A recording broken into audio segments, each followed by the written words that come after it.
ফেব্রুয়ারিতে ত্রয়োদশ জাতীয় সংসদ নির্বাচন। সারা দেশ প্রস্তুত হচ্ছে একটি অবাধ, সুষ্ঠু ও গ্রহণযোগ্য নির্বাচনের জন্য। কি ভাবছেন সাধারণ মানুষ থেকে শুরু করে আগামীর জনপ্রতিনিধিরা, সে কথা জানাতে ডিবিসি নিউজের ইলেকশন এক্সপ্রেস ছুটে যাচ্ছে সব সংসদীয় আসনে। এখন আছে সংসদীয় আসন 138, জামালপুর 1-এ। সিএসআরএম ডিবিসি ইলেকশন এক্সপ্রেসে আমরা আছি জামালপুর 1 আসন। এটি বকশীগঞ্জ এবং দেওয়ানগঞ্জ, এই দুটি উপজেলা মিলিয়ে আসনটি।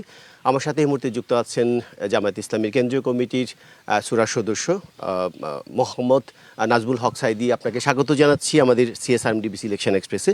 ইতিমধ্যেই নির্বাচনের আড়াই মাসেরও কম সময় বাকি, শিডিউল ঘোষণা করা হবে। তো নির্বাচনী জার্নি শুরু হয়েছে, তা আপনাদের প্রস্তুতি কতটুকু, কেমন দেখছেন? কিছুক্ষণ আগেও আপনারা জনসংযোগ করে আসলেন। জি, আলহামদুলিল্লাহ।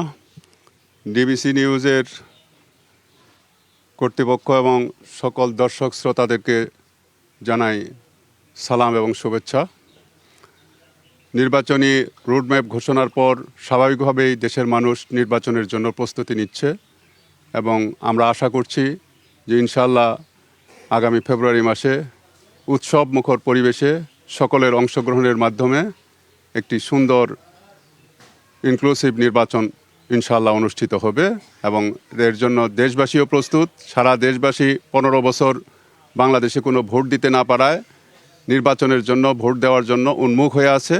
কাজেই উৎসব মুখর একটি পরিবেশে আমরা ইনশাআল্লাহ নির্বাচন দেখতে পাবো বলে আশা করছি এবং ভালো পরিবেশ সারা দেশব্যাপী আমরা লক্ষ্য করছি। আমাদের এই জামালপুর 1 এলাকা, বকশীগঞ্জ, দেওয়ানগঞ্জ এলাকাতেও মানুষের ব্যাপক সাড়া লক্ষ্য করছি। সবাইকে ধন্যবাদ। আমরা দেখছি যে যদিও নিবন্ধন ছিল না আপনাদের নির্বাচনে অংশ নেওয়ার জন্য, আপনারা এখন পেয়েছেন, আপনার মানুষের কাছে যাচ্ছেন, যে এত বছর পর নির্বাচনের প্রস্তুতি কি ভাবছেন, কি মনে হচ্ছে আপনাদের জামাতের পক্ষে? জি, সবাইকে ধন্যবাদ। জামাত ইসলামীর নিবন্ধন অন্যায়ভাবে বাতিল করা হয়েছিল, কিন্তু আইনগতভাবেই সেটা আমরা এখন ফেরত পেয়েছি এবং জামাত ইসলামীকে নিবন্ধন বাতিল করা হলেও জামাত ইসলামীর রাজনৈতিকভাবে নিষিদ্ধ ছিল না। আমরা আমাদের আভ্যন্তরীণভাবে আমাদের কাজকর্ম তখন করেছি, আর নিবন্ধন পাওয়ার পর আমরা স্বাভাবিকভাবে নির্বাচনী কার্যক্রম সহ জনগণের কাছে আসছি এবং যেহেতু আমাদের উপর অন্যায় করা হয়েছিল, একটি স্বৈর শাসক, ফেসিবাদী শাসক এই অন্যায় করেছিল, দেশবাসী সেটা জানে। এই জন্য নিবন্ধন ফেরত পাওয়ার পর আমরা সারা দেশে জনগণের মধ্যে বিপুল উৎসাহ দেখছি এবং আমাদের পক্ষে ব্যাপক সমর্থন দেখছি। এই জন্য আমরা মনে করি যে বাংলাদেশে রাজনৈতিক অঙ্গনে জামাত ইসলামী খুব ভালোভাবেই আছে, জনগণের হৃদয়ে আছে। যদিও মাঠে আওয়ামী লীগ নেই, কিন্তু বিএনপি সহ বেশ কিছু রাজনৈতিক দল কাজ করছে। আপনারা কোনো চ্যালেঞ্জ মনে করছেন যে নির্বাচনে ভালো করার জন্য?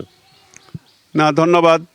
বিএনপি সহ অনেকগুলো রাজনৈতিক দল, দেশপ্রেমিক রাজনৈতিক দল দেশে কাজ করছে, নির্বাচনের জন্য প্রস্তুতি নিচ্ছে।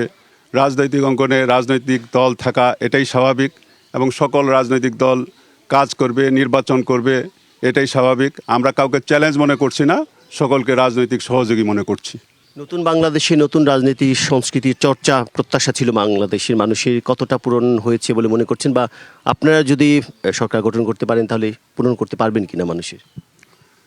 হ্যাঁ, এটা বড়ই দুঃখজনক যে জনগণের যেমন প্রত্যাশা ছিল যে ব্যাপক সংস্কার হবে, সেই সংস্কার কাজ হতে অনেক বিলম্ব হয়েছে। ইতিমধ্যে প্রায় 1.5 বছর চলে গিয়েছে। তবে আশার দিক হলো যে ইতিমধ্যে সকল রাজনৈতিক দল জুলাই সনদে স্বাক্ষর করেছে এবং জুলাই সনদ ইতিমধ্যে আদেশ আকারে জারি হয়েছে।